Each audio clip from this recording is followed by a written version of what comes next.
Sekarang,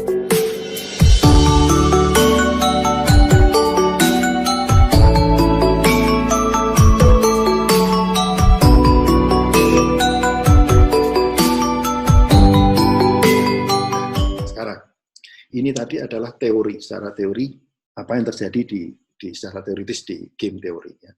Pertanyaan berikutnya adalah bagaimana sistem insentif sektor publik di Indonesia, ini yang menarik. Ya. Mari kita ikuti.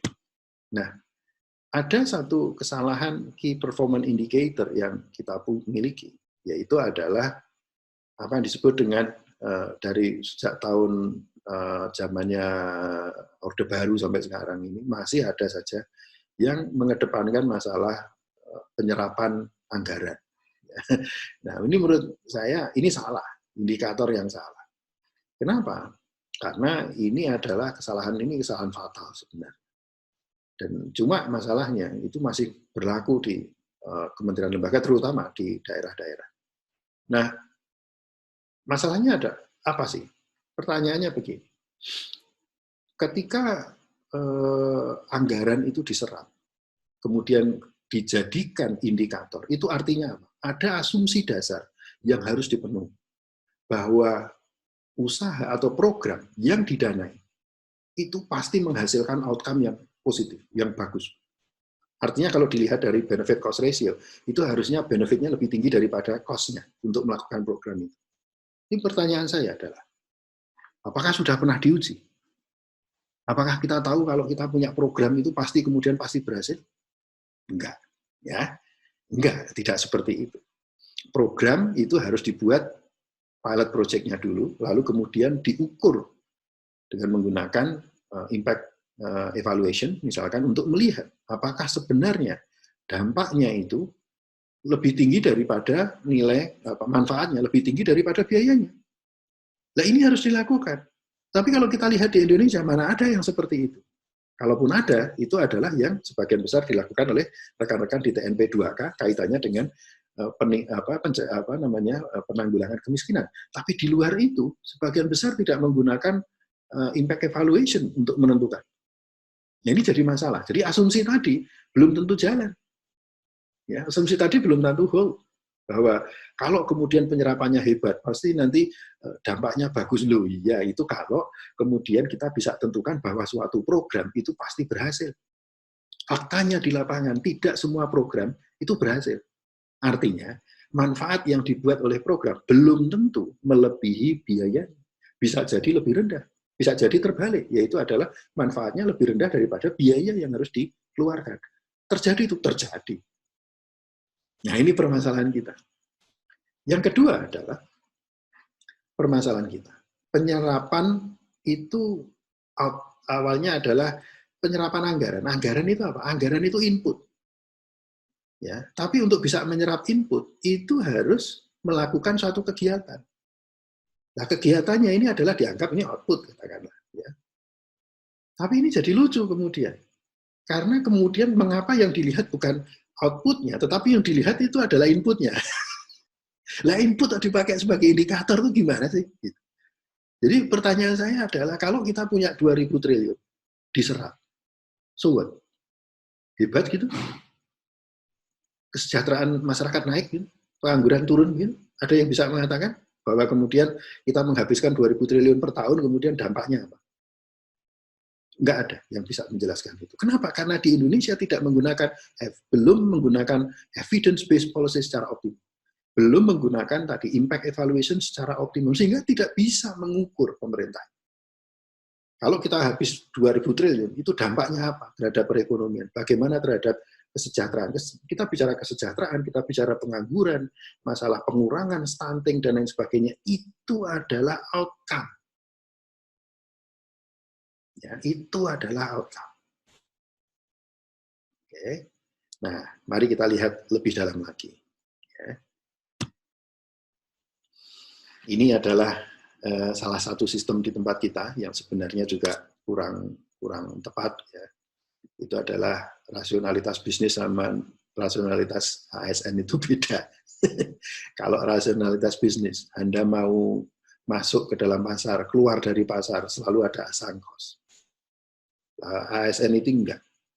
Kenapa? Kita itu dikenal sebagai, saya menyebutnya sebagai non-pecatable, tidak bisa dipecat atau susah dipecat.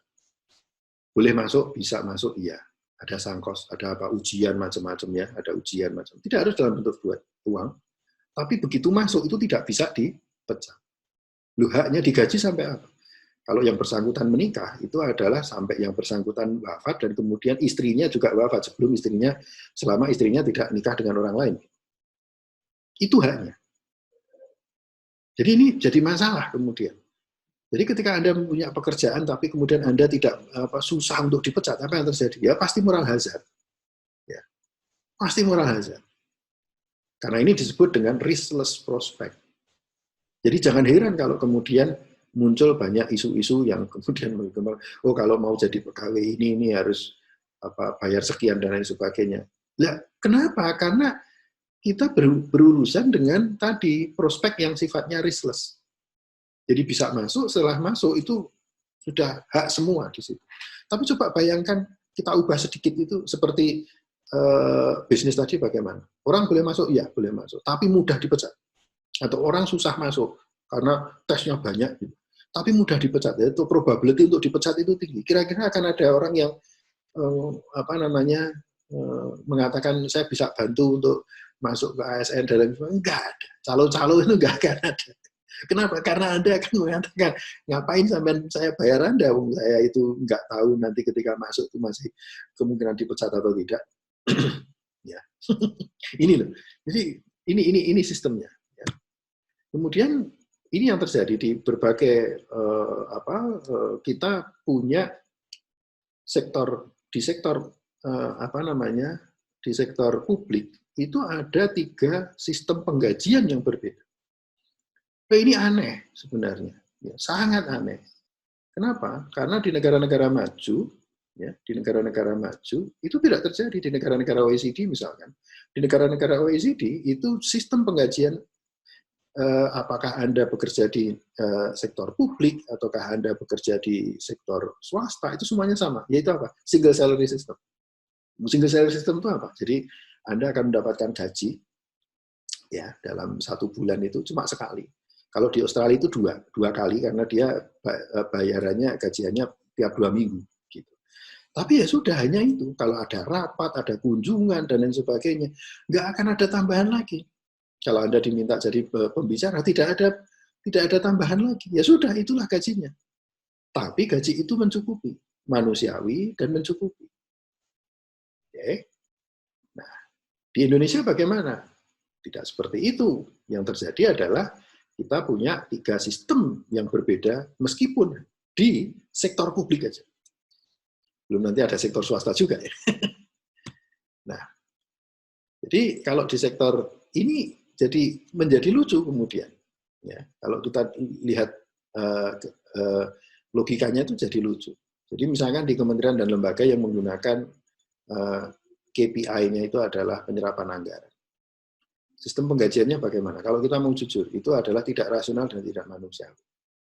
Dan gaji tidak sama dengan income. Itu sebabnya susah sekali ada pembicaraan di Indonesia itu terkait dengan gaji Anda berapa. Ya. Tapi kalau di Eropa, orang menanyakan gaji itu nggak ada masalah. Orang akan mengatakan itu salary-mu berapa per tahun, gitu orang bisa. Dan dia mengatakan, oh saya sekitar 40.000 pound sterling, misalkan. Nggak ada masalah, nggak ada masalah. Semuanya terbuka. Ya, semuanya terbuka. Dan di atas itu ada tambahan lagi, ya nggak ada, ya cuma itu. Nah di Indonesia, ketika orang ditanya, gajinya apa? Biasanya dia akan ngomong tentang gaji pokok. Lah gaji di luar gaji pokok itu lebih banyak daripada gaji pokok, tapi nggak pernah diomongin. Ini kalau kita mau jujur-jujuran, itulah yang terjadi. Nah, apalagi misalkan, dan ini besaran income-nya tadi, atau take home pay-nya, berbanding lurus dengan aktivitas. Semakin banyak aktivitas yang dibuat, maka dia akan mendapatkan gaji yang lebih tinggi, di luar gaji pokok tadi. Ya. Jadi KPI-nya apa? Output, di mana output sama dengan kegiatan sama dengan penyerapan. Nah sekarang ini jadi susah. Kalau kondisinya COVID seperti ini, mau nyerap seperti apa? Ya. Mau nyerap pakai apa? Kalau dulu seminar itu kan di hotel berbintang itu bisa. Ya, bayar tentunya ya. pengeluarannya banyak. Lah sekarang kalau orang mau seminar, apa yang perlu dilakukan? Daring. Lah daring itu, Anda coba deh kutip pembiayaan gitu. Ayo yang mau ikut membayar, itu diketawain orang. Kenapa? Yang seminar daring mana ada, sebagian besar free. Terus biayanya apa? Ya paling cuma langganan Zoom atau Webex atau Google Meet kan begitu. Dan itu murah. Jadi mau nyerap apa? Sampai mau ada orang 1.000, 3.000 di situ, biayanya sama. Ada makannya, nggak perlu. Ada minumnya, nggak perlu juga. Semua minum sendiri-sendiri di rumahnya. Ya. Nah, konsekuensinya apa? Potensi pembengkakan biaya akibat manipulasi aktivitas. Kenapa aktivitas diciptakan? Ya, kegiatan-kegiatan diciptakan. Untuk apa? Niatnya untuk satu. Bukan untuk menciptakan outcome, tetapi adalah untuk penyerapan anggaran agar gaji saya lebih tinggi. Nah, ini jadi keliru kemudian. Nah, yang lebih parah lagi dikatakan sisa anggaran justru merupakan indikasi inefisiensi. Maaf, ini keliru. Jadi sisa anggaran justru merupakan inefisiensi. Nah, kalau kita lihat kita lihat di grafik ini jadi lucu kemudian. Jadi katakanlah kita punya aktivitas A, aktivitas B, tapi penyerapan anggaran itu apa? Ya aktivitas itu sendiri. Itu sebabnya garis ininya, utility function-nya saya kasih putus-putus. Kenapa? Karena itu nggak logis. Anda mau bicara apa? Output, kegiatan, penyerapan, nggak jelas itu. Sementara sumbu X dan Y-nya itu adalah aktivitas. Aktivitas untuk aktivitas. Ini nggak lucu kan? Logika ekonominya nggak kena. Nah, mari kita lihat bagaimana sistem penggajian di KPK. Nah, ini yang terjadi di KPK. Ini logis. Apa itu? Aktivitas-aktivitas, X dan Y itu adalah aktivitas. Lalu kemudian indifference curve-nya itu apa? Outcome. Itu yang terjadi di KPK, itu terjadi di BI, itu terjadi di OJK dan almarhum BRR dulu yang di Aceh itu. Jadi ketika kita berbicara silpa, sisa lebih anggaran, itu dianggap sebagai efisiensi.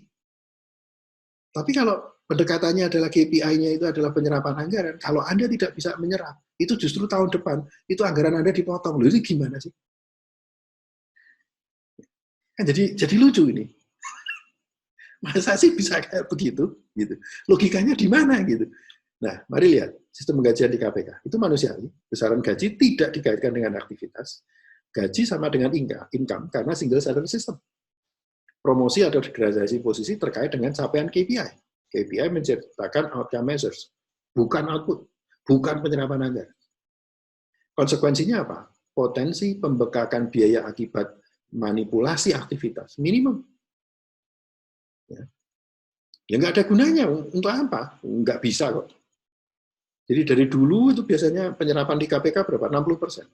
Nah, sekarang pertanyaannya, kalau itu dimarahi kemudian, loh, kenapa 60%? Ayo dinaikkan 80%. Pertanyaannya akan balik teman-teman KPK.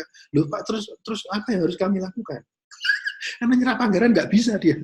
Gajinya sudah fix segitu. Kalau dia mau jungkir balik melakukan berbagai macam kegiatan, nggak akan menambah apapun. Ya. Ya ini yang jadi masalah. Jadi sisa anggaran merupakan, nah ini yang tepat, sisa anggaran justru merupakan indikasi efisiensi. Nah, mari kita lihat lebih lanjut. Bagaimana sistem penggajian itu? Ada 3 pola. Ini hanya di sektor publik itu aja ada 3. Ini yang akan menerangkan kepada kita mengapa di Indonesia ya, yang namanya kerjasama itu sulitnya minta ampun atau mahal. Ini heterogenitas sistem insentif di sektor publik. Saya tunjukkan. Di sini, ini adalah di BI, OJK, KPK, dan BRR. Yang KPK-nya saya batasi untuk 2002 sampai 2019. Karena pasal 2019 itu ada undang-undang baru KPK, yaitu Undang-Undang 19 tahun 2019 yang akan menempatkan justru teman-teman KPK ini kemudian digaji kalau tidak sama dengan Kemenkeu, digaji sama dengan KL. Apa yang lain, non-birokrasi. Tergantung. Kayaknya lebih banyak ke sini daripada ke sini. Nah, jadi di sini sistemnya adalah single salary system di situ. Kalau di sini non single salary system. Elemen gaji banyak dan nilai gaji tidak manusiawi. Gaji pokoknya itu tidak manusiawi sebenarnya. Nah, di sini bagaimana dengan Kemenkeu itu non single salary system namun elemen gaji tidak banyak dan total salary lebih manusiawi karena ada remunerasi. Nah, di mana remunerasi ini dikaitkan dengan outcome tadi. Nah, jadi kalau kita melihat ini ada satu yang ekstrim di kiri dan satu ekstrim di kanan, yang Kemenkeu ini dan atau kementerian lembaga yang sudah reformasi birokrasi itu ada di tengah sebenarnya. Nah, kita bisa melihat bagaimana perbandingan di job description, tapi yang menarik itu adalah yang di kiri itu pecatable. Itu sama-sama non pecatable, tidak bisa dipecat, mohon maaf maksud saya. Ya, ini sambil guyon. Ya, jadi non pecatable tidak bisa dipecat, susah dipecat kecuali KPK. KPK itu sangat pecatable kalau di sana. Ya. Nah, dampaknya apa kemudian? Yang kanan itu orientasi kerja, itu fokus ke output dan upaya menciptakan kegiatan. Yang di tengah itu mix, yang di kiri itu fokusnya apa? Outcome, kinerja, outcome. Beda ya. Nah, ini yang akan kita lihat lebih lanjut. Ya. Lalu, nah bagaimana tentang modelingnya? Mari kita lihat. Balik lagi. Mari kita ingat tadi kita punya yang disebut dengan forcing contract, threshold contract, dan linear contract. Nah, catatan, I itu adalah effort untuk usaha berbanding lurus dengan outcome. Ya. Jadi R itu katakanlah R itu outcome, sehingga outcome itu adalah fungsi E, dan turunan pertama itu adalah sifatnya positif, yaitu adalah berbanding lurus. Ya. Nah, sekarang saya ingin coba perlihatkan bagaimana jika KPI atau Key Performance Indicator yang digunakan adalah output, saya asumsikan itu U, gitu ya, dan kemudian input itu V. Gitu. Mengingat outcome itu lebih tinggi daripada output, lebih tinggi daripada input, dapat diasumsikan hubungan sebagai berikut, yaitu adalah R lebih besar daripada U, lebih besar daripada V. Sehingga dapat diperoleh juga hubungan, yaitu adalah RE. Ya, RE itu effort untuk mencapai suatu R, itu lebih besar daripada UE, lebih besar daripada VE. Jadi yang paling mudah itu adalah yang penyerapan anggaran. Bukan penciptaan output ya. Ini kalau output aja. Nah, artinya apa? Dan ini semuanya kalau diturunkan itu positif, slope-nya positif. Atau dapat pula kita buat seperti ini. Jadi ER itu adalah effort untuk mencapai suatu outcome. Itu lebih tinggi daripada effort untuk mencapai output, dan lebih tinggi daripada effort untuk mencapai input atau penyerapan anggaran. Dengan kata lain, usaha menghasilkan outcome itu jauh lebih tinggi daripada usaha menghasilkan output, dan usaha menghasilkan output lebih tinggi daripada menghasilkan penyerapan anggaran. Apakah berhenti sampai di sini? Belum. Monggo. Sekarang kita lihat. Apa yang terjadi ketika penyerapan KPI itu adalah penyerapan anggaran? Ya, jadi ini pertanyaan utamanya adalah di situ. Bagaimana jika KPI yang diterapkan itu bukan outcome, tetapi penyerapan anggaran? Mari kita lihat. Secara modeling kita akan bisa lihat begini. Untuk dapat menyerap anggaran diperlukan kegiatan output. Ya. Jika ini yang terjadi, maka hubungannya adalah ER, hubungan tadi yang tadi, ER lebih besar daripada EU, lebih besar daripada EV, tidak lagi berlaku. Lalu mana yang berlaku? Nah, mari kita lihat. Jika kita asumsikan kita punya satu variabel baru, yaitu adalah E prime U, yaitu adalah level usaha atau effort kegiatan dalam rangka penyerapan anggaran. Maka diperoleh hubungan sebagai berikut. ER, ya, upaya untuk mencapai outcome, itu lebih tinggi daripada upaya untuk mencapai output. Tetapi upaya untuk mencapai output itu lebih tinggi daripada upaya mencapai output yang hanya untuk penyerapan anggaran, kira-kira. Ya, jadi ini ada expression terakhir di bawah ini, yang ini sangat penting. Nah, lalu, mari kita lihat perbandingan antara dua sistem saja, yang paling mudah, yaitu antara KPK, BIOJ, KPRR yang menggunakan single salary system dengan yang non-reformasi birokrasi. Yang single salary system itu berlaku apa? Threshold contract. Jadi kalau Anda bekerja harus lebih besar sama dengan effortnya harus lebih besar sama dengan E. Yang kalau itu E star, kalau itu lebih besar daripada E star, maka akan dibayar sesuai dengan single salary system yang memadai tadi, W star. Ya, tapi kalau tidak mencukupi sampai di situ, tidak mencapai standar, Anda akan dipecat. 0. Nah, lalu bagaimana dengan untuk non-reformasi birokrasi? Nah, berlaku kemudian adalah W itu merupakan fungsi dari VE. Di mana VE ya, di mana ini adalah sama dengan alfa ditambah beta VE. Alfa itu apa? Gaji pokok yang umumnya kecil tadi. Lalu ada BVE. VE itu adalah penyerapan anggaran, ya. B-nya itu adalah satu konstanta antara 0 sampai 1. Jadi di antara kalau semakin besar proyek yang Anda miliki, maka Anda akan mendapatkan fraction atau sebagian besar atau proporsi dari nilai proyek itu sendiri. Nah, tapi yang menarik adalah BVE itu lebih besar daripada A. Itu yang terjadi di Indonesia. Biasanya pendapatan lain-lain itu di luar gaji pokok biasanya lebih tinggi daripada gaji pokoknya sendiri. Ini fakta di lapangan ini, ya. Nah, monggo, mari kita lihat. Lalu bagaimana dengan potensi koordinasi? Nah, potensi koordinasinya di sini. Bagaimana potensi koordinasi? Kita mulai dari antar BI, OJK, KPK, BRR. Tentu sangat mudah. Kenapa kok mudah? Loh, mereka itu pakai single salary. Artinya apa, Pak? Kalau pakai single salary? Nah, di sini. Mari kita lihat. Orang yang digaji single salary itu adalah dia tadi kan berusaha menggunakan threshold contract. Yang penting bagi dia adalah outcome tercapai. Pertanyaannya itu adalah dia pasti akan mengikuti satu E tertentu. Nah, kalau kemudian ada orang menawarkan koordinasi, apa yang terjadi? Dia mesti dia mau. Kenapa? Karena koordinasi itu adalah upaya untuk menurunkan effort. Mana ada orang kerjasama atau koordinasi itu untuk meningkatkan effort? Nggak ada. Jadi misalkan ada meja, kemudian Anda minta temannya, yuk bawa meja bareng-bareng. Apa yang terjadi? Daripada Anda membawa sendiri berat, kemudian minta temannya untuk menolong Anda untuk berkoordinasi membawa jadi lebih ringan. Kan begitu. Itulah koordinasi. Minimizing effort. Nah, bagi mereka akan senang. Kenapa? Karena gajinya tetap, tapi effortnya bisa turun. Dengan apa? Dengan koordinasi. Dengan bekerja sama. Nah, pertanyaan kemudian, kalau di Indonesia sering dibilang, loh, di Indonesia ini namanya koordinasi itu mahal. Loh, kenapa kok bisa mahal?